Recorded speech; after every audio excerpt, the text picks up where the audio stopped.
Afternoon, friends. Ash here, WAT News with some breaking news. I saw this just break out of Gateway Pundit, and I'm going to take it with a grain of salt because it's an interesting article. Huge after 4 years of stonewalling, corrupt FBI finally admits they're holding Seth Rich's laptop. We've been waiting to hear about Seth Rich for a long time. A stunning development on the legal front that directly impacts the so-called conspiracy theory that the death of Seth Rich was something more than routine street crime. The FBI now admits it has Seth Rich's laptop. This information has just been posted on LawFlog, courtesy of Ty Clevenger. And the site crashed, guys. I keep trying. Everyone's looking for it, I guess. I couldn't get in. I tried 3 times. Let that try again. According to an email posted at lawflog.com and sent to attorney Ty Clevenger, the attorney for the FBI now admits that the, quote, FBI has completed the initial search, identifying approximately 50 cross-reference serials with attachments totaling over 20,000 pages in which Seth Rich is mentioned. FBI has also located leads that indicate additional potential records that require further searching. FBI is also currently working on getting the files from Seth Rich's personal laptop into a format to be reviewed. As you can imagine, there are thousands of files of many types. The goal right now is to describe generally the types of files, personal information contained in this computer.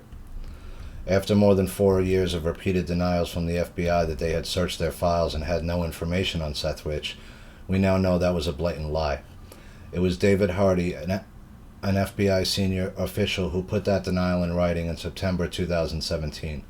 Hardy was the section chief of the Record Information Dissemination Section, RIDS, Information Management Division, IMD, 1 Federal Bureau of Investigation, FBI, in Winchester, Virginia.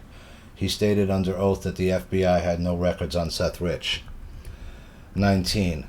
CRS search and results. In response to plaintiff's request dated September 1, 2017, RIDS conducted an index search of the CRS for responsive main and reference file records employing the UNI application of ACS. The FBI searched the subject's name, Seth Conrad Rich, in order to identify files responsive to plaintiff's request and subject to the FOIA. The FBI searches included a 3-way phonetic breakdown of the subject's name. These searches located no main or reference records responsive to plaintiff's FOIA. 9. By letter executed on November 9, 2017, OIP advised plaintiff it affirmed the FBI's determination.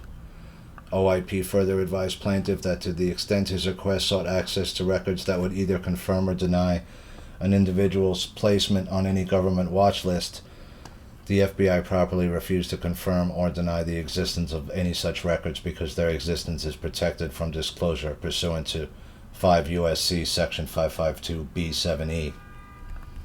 In his 2018 declaration, Mr. Hardy also testified under oath that the Metropolitan Police Department in D.C. was solely responsible for investigating Mr. Rich's murder.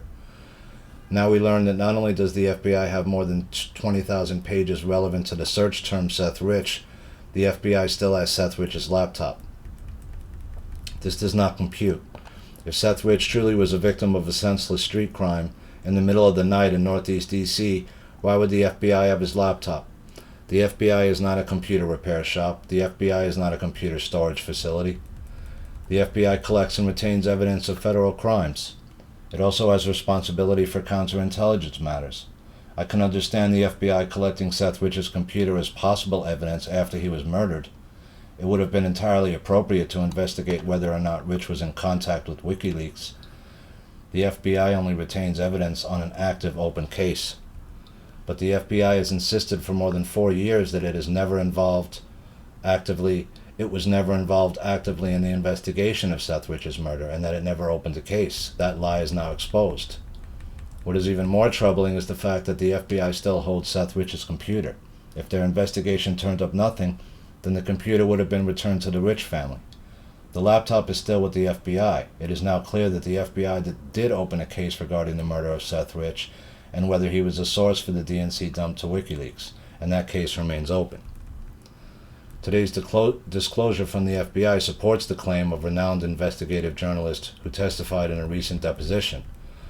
that one of his sources had received information from an FBI report stating that Seth Rich had leaked emails to WikiLeaks, requested payment, and made copies of the emails as a precautionary measure. After 4 years of stonewalling, the FBI is now starting to come clean and admit to its previous lies. Why now? If the FBI was confident that Joe Biden and friends would take over in January, they could have continued to lie. Today's revelation means the FBI is now trying to get ahead of revelations to come. The importance of this development extends beyond the case of Seth Rich and his alleged role in the leaking of DNC emails.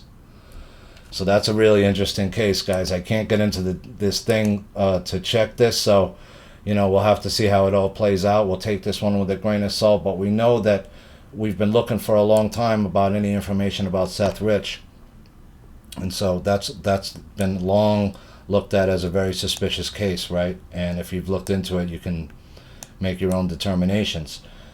This also popped out at me real quick. Newsmax coming out of Newsmax. Georgia County refuses to certify recount of election vote.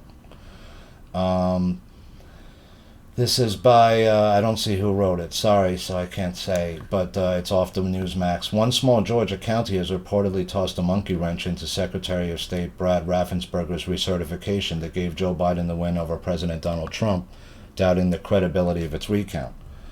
Coffee County Board of Elections officials sent out a letter last week saying that they couldn't certify the electronic recount numbers given its inability to repeatedly duplicate creditable election results, quote-unquote, WALB.com reported Tuesday. The county is in southern Georgia with a population of about 40,000 people. According to the Associated Press, Biden won the state of Georgia with 49.5% of the vote over Trump's 49.3%. Quote, any system, financial, voting, or otherwise, that is not repeatable nor dependable should not be used, unquote, officials wrote in the letter, the news outlet reported. Quote, to demand certification of patently inaccurate results neither serves the objective of the electoral system nor satisfies the legal obligation to certify the electronic recount, unquote. Along with the letter, Coffee County elections officials also sent Raffensperger's office a document that, quote, illuminates that the electronic recount lacks credibility. I keep hearing people using that illuminate word. They're tossing that one back and forth. Election officials also said no election board has the ability to, quote, reconcile the anomalies, unquote, that are shown in that document. Quote, accordingly, the Coffee County Board of Elections and Registration have voted to certify the votes cast in the election night report, unquote, the letter states. Quote, the election night numbers are reflected in the official certification of results submitted by our office.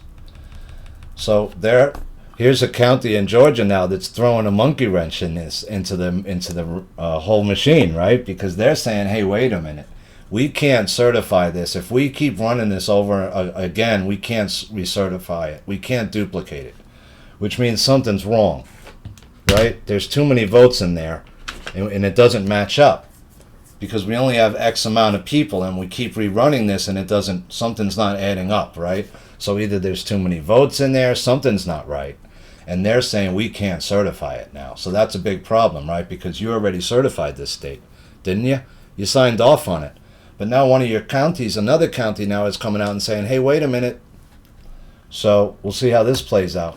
But the bigger deal is the Seth Rich is finally starting to break. If you've been watching the boards at all, like I have, we've all been waiting for this to come because what was the real story that went down, right? Did Seth Rich take stuff out on a stick and give it to somebody, and was he killed for it?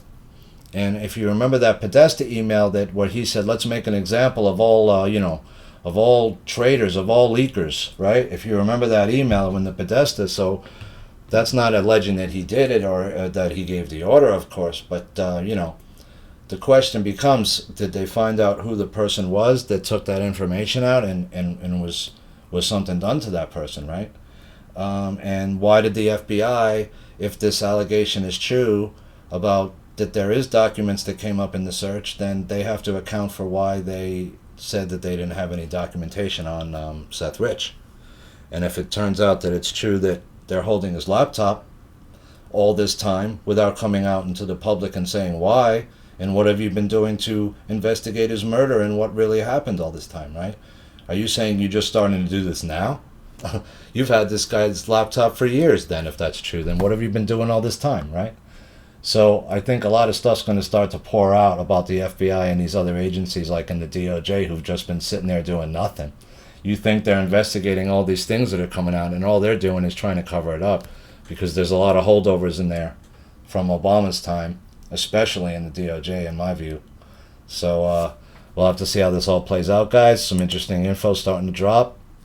We haven't heard the name Seth Rich in a long time, and you've seen other malfeasance now come out about the FBI and how they handled certain things with, with the allegations against Trump and stuff like that. So there's a lot of things going on right now. They're trying to clean out multiple agencies at the same time, including the CIA, right? So you're seeing all this stuff happening, right? Where's Gina Haspel? Did the FBI have these documents on Seth Rich the whole time and they never said anything about it? Were they holding his laptop for years and never said anything? So, have they been investigating all this time? And if not, why not? So, a lot of questions, guys, but I just wanted to get this article out because I thought it was important. So with that, guys, thanks for everything. Have a wonderful evening, and peace and love to you. This is Ash, WAT News, signing off.